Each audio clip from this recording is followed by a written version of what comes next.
नमस्कार दोस्तों, मैं हूं मनीष और आज आप देख रहे हैं गरिमा वीडियो यूट्यूब चैनल। तो आज मैं ये आपको बताऊंगा, बहुत सारे व्यूअर हैं, मेरे दोस्त लोग जो हैं, जो वीडियोग्राफर्स हैं, वो मुझसे बार बार ये सवाल पूछते रहते हैं कि भैया हम फुल फ्रेम DSLR लें या APS-C सेंसर। उनका मेन मकसद ये होता है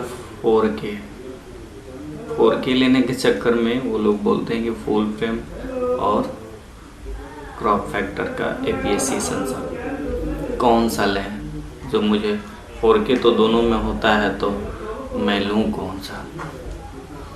ये सवाल जितने भी वीडियोग्राफर्स हैं, फोटोग्राफर्स हैं, उनके मन में हमेशा आता ही रहता है, क्योंकि हमेशा से फुल फ्रेम बेस्ट रहा है। फुल फ्रेम जो कैमरा रहा है हमेशा से बेस्ट रहा है।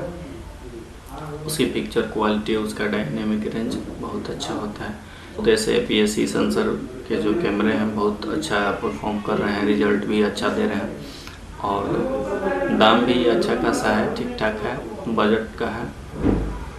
लेकिन जहाँ तक सवाल है 4K का,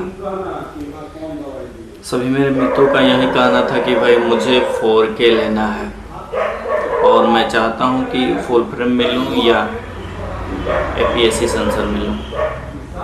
मैं उन दोस्तों को ये कहना चाहूँगा कि आप 4K ले रहे हैं तो किस पर्पज़ से ले रहे हैं। अगर पर्सनली 4K की तरफ आपका रुझान है कि नहीं हमको 4K चाहिए, तो बस 4K APS-C सेंसर का भी आप 4K ले सकते हैं, वो आपके लिए बेस्ट है, बहुत अच्छा है APS-C सेंसर का 4K।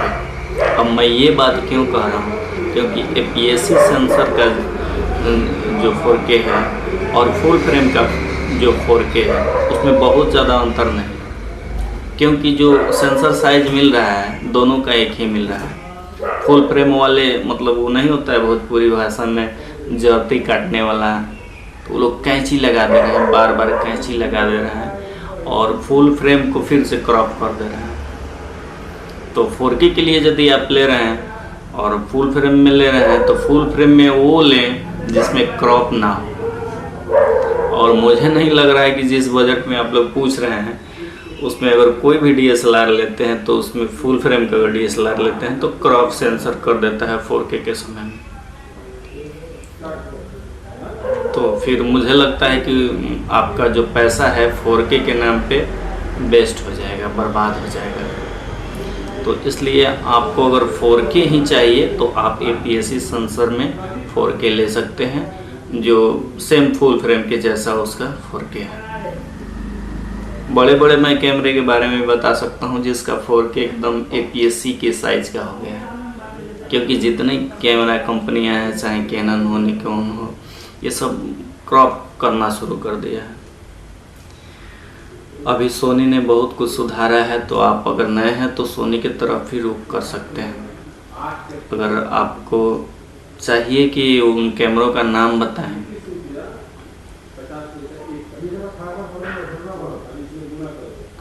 कि कौन कौन ऐसा कैमरा है जिसका मतलब 4K बढ़िया ढंग का नहीं है, तो मैं वो भी बता दूंगा, आपको डायरेक्ट बता दूंगा।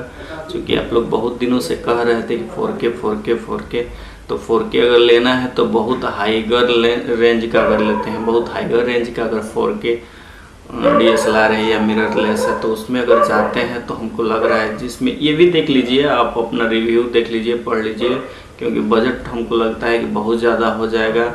अभी जो सीज़न चल रहा है इसमें बजट का काफ़ी मतलब इशू बन रहा है, बहुत कमी है बजट का। और वीडियोग्राफर लोग वेडिंग का जो काम था, जानिए ना कैसे कैसे हो रहा है, कैसे कैसे लोग अपना धर्म कर्म चला रहे हैं, तो इस पर ध्यान दीजिएगा। और अगर ज़रूरत है, काफ़ी ज़रूरत है, तभी खरीदिए, नहीं तो वेडिंग के लिए अभी खरीदना कोई ज़रूरी नहीं है। मुझे लग रहा है आप इधर उधर से हायर करके भी अपना काम चला सकते हैं, क्योंकि अभी 2 साल से जो वीडियोग्राफर लोगों का दशा है वो किसी से छुपा नहीं है। तो मेरा यही कहना है कि आप अपना रिक्वायरमेंट देख लीजिए कि किस तरह का आपका रिक्वायरमेंट है, उसके हिसाब से बजट लगाइए। अगर आपका रिक्वायरमेंट है केवल 4K ही रिक्वायरमेंट है और बजट 1 लाख के समथिंग है, तो ज़्यादा इधर उधर का ध्यान मत दीजिए और 4K में फुल फ्रेम में भी आ गया है जो ढंग का कैमरा है, और लगभग 1 लाख के आसपास में भी फुल फ्रेम कैमरा मिल जाएगा। ज़्यादा कुछ आज मैं नहीं कहूँगा, क्योंकि कोई पर्सनल कैमरे के बारे में किसी ने नहीं पूछा था, इसलिए मैं आज कोई चीज़ नहीं बता रहा हूँ। अगर आपको चाहिए कि भैया हमको कौन सा कैमरा लेना चाहिए, 4K ही लेना है, तो फुल फ्रेम में कोई बजट में है तो बता दीजिए, तो मैं डेफिनेटली आपको बता दूंगा। तो मुझे इजाज़त दीजिए, मैं शुरुआत कर चुका हूँ, बताने के मूड में हूँ। तो हमेशा अगर मैं वीडियो पे जो भी कमेंट आएगा उसका मैं रिप्लाई करता रहूँगा और इस तरह की वीडियोस भी बनाता रहूँगा। धन्यवाद।